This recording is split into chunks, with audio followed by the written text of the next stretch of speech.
Today in our 2015 Audi A4, we'll be looking at our best hitch options. All right, we have two options here today. On the top, we have a Draw-Tite Class 1, part number 24830. And on the bottom, we have a Curt Class 1, part number C11186. There's really only two differences between the Curt and the Draw-Tite hitches that we have here today. Our Curt hitch here has this flange that's welded around the opening of the receiver, and it gives it a more finished look.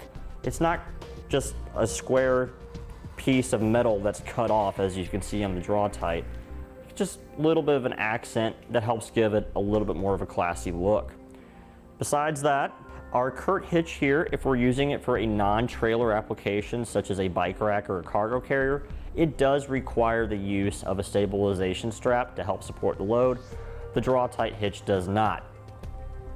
Both of these hitches do not require any drilling or welding to attach them to the vehicle at all. It uses existing holes and clamps to the frame rail. The only modification required to the vehicle itself is a little minor trimming to the fascia of the vehicle. As you can see, it sits very nicely behind our vehicle and is nice and tucked up underneath the fascia. Very little is hanging down, just the Class 1 1.25" receiver and our safety chain loops right here. Both of these hitches will look about the same underneath the vehicle. They'll both have about the same measurements too. You'll have about 4 inches from the center of the 1/2 inch diameter hitch pin hole to the rearmost point in the back bumper, and about 10 inches from the ground to the top of the Class 1 1.25" opening.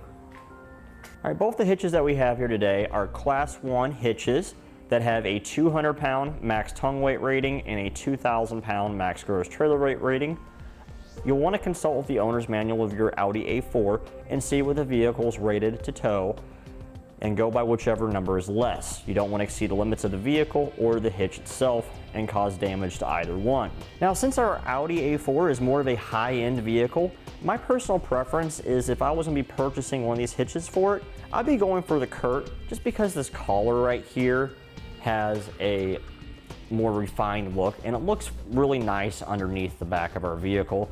You don't really want to have anything hanging down that doesn't look refined when you're driving an expensive car. And that completes our look at the best hitch options for the Audi A4. Click the link below to shop, learn more, or visit us at etrailer.com.